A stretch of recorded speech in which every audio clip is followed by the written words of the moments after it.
মাত্র 30 মিনিটে আজকে এই বিস্কুটটা বানিয়ে দেখাবো। বানানো খুব সহজ আর চায়ের সঙ্গে খেতেও কিন্তু খুব ভালো লাগে। চা বসিয়ে চা বসানোর মাত্র আধা ঘন্টা আগেই কিন্তু এই বিস্কুটটা আপনারা বানিয়ে নিতে পারবেন। আমি একটা পাত্র নিয়ে নিয়েছি, পাত্রের মধ্যে নিয়ে নিলাম 4 থেকে 5 টেবিল চামচ গলানো বাটার। আপনারা চাইলে এখানে ডালডাও নিতে পারেন বা পুরোটা সাদা তেল দিয়েও করতে পারেন। আর নিয়ে নিলাম 6 থেকে 7 টেবিল চামচ সাদা তেল। সাদা তেল আর বাটারটাকে খুব ভালো মতো মিশিয়ে নিয়ে মেজারমেন্ট কাপের 1 কাপ নিয়ে নিলাম ময়দা আর হাফ কাপ নিয়ে নিলাম আটা। আটা আর ময়দা দিয়ে আজকে আমি বিস্কুটটা বানাবো। আপনারা চাইলে শুধু আটা দিয়েও করতে পারেন কিংবা শুধু ময়দা দিয়েও করতে পারেন। এবার 4 থেকে 5 টেবিল চামচ দিয়ে দেবো চিনির গুঁড়ো। চিনিটা অবশ্যই গুঁড়ো দেবেন। আর হাফ টেবিল চামচ দিয়ে দিয়েছিলাম লবণ। যেহেতু বিস্কুটটা আমি নোনতা করবো সেই কারণে লবণের পরিমাণ একটু বেশি রেখেছি। 1 টেবিল চামচ দিয়েছিলাম কালো জিরে আর হাফ টেবিল চামচ দিয়েছিলাম বেকিং পাউডার। ব্যাস, আর কোনো কিছুই লাগবে না। এবার সমস্ত কিছুকে খুব ভালো মতো মিশিয়ে নিতে হবে। আর এই মিশ্রণটার মধ্যে কোনো প্রকারে জল দেওয়া যাবে না। জল ছাড়াই পুরোটা তেল আর বাটার দিয়ে এটাকে মাখিয়ে নিতে হবে। বাটার আর তেল একসঙ্গে দিলে কিন্তু বিস্কুটটা খেতে খুব ভালো লাগে। খুব সুন্দর মতো করে মাখিয়ে নিয়েছি আর এটা রেস্টে রাখার কোনো প্রয়োজন নেই। আপনাদের যদি মনে হয় মাখানোর সময় একটু ঝুরঝুরে ভাবটা বেশি আছে তাহলে আপনারা চাইলে একটু তেল কিংবা বাটার অ্যাড করে নিতে পারেন।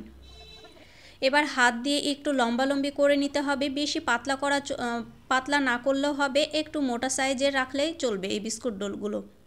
খুব সুন্দর মতো করে ছড়িয়ে নিলাম। এবার যে সাইডে একটু ভাঙা ভাঙা অংশগুলো আছে সেগুলো কেটে নেব। কেটে একদম ফেলে দেব না, এগুলো এক সাইডে রেখে দেব। এগুলো পরবর্তীতে আমি বিস্কুট বানিয়ে নেব। খুব সুন্দর মতো করে সব দিকে আমি খুব ভালো মতো যে ফাটল অংশগুলো আছে সেগুলো কেটে নেব। একটা চৌকো আকারে শেপ দিয়ে নেব। এবার একটা কাঁটা চামচ দিয়ে ওপরে একটু দাগ দাগ ভাব করে নেব যেন দেখতে ভালো লাগে। দেখুন খুব সুন্দর মতো করে কিন্তু একটু দাগ দাগ ভাব করে নিয়েছি ওপর দিয়ে। এবার এটাকে পিস করে কেটে নেওয়ার পালা। আপনারা আপনাদের পছন্দ মতো পিস করে নেবেন, তবে এভাবে করে নিলে কিন্তু দেখতে ভালো লাগে। আমি চৌকো আকার করে করে নিয়েছি। একটা থেকে আমার মাত্র 6টা বিস্কুট বেরিয়েছে।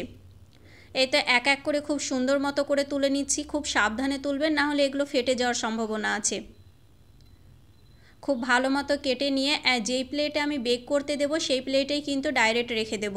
আপনারাও সেটাই করবেন, যেই প্লেটে বেক করতে দিবেন সেটাই রেখে দেবেন। আমি সমস্ত বিস্কুটগুলো বানিয়ে নিয়েছি। এবার বেক করে নেওয়ার পালা।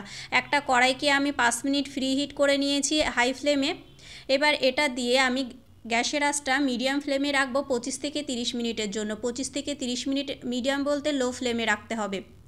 25 থেকে 30 মিনিটের মধ্যেই কিন্তু বিস্কুটগুলো একদম রেডি হয়ে যায়। আর এগুলো গরম থাকা অবস্থায় একদম হাত দিতে যাবেন না, খুব নরম থাকে ভেঙে যাবে। এগুলো পুরোপুরি ঠান্ডা হয়ে এলেই এগুলো থেকে তুলে নিতে হবে, মানে প্লেট থেকে তুলে নিতে হবে।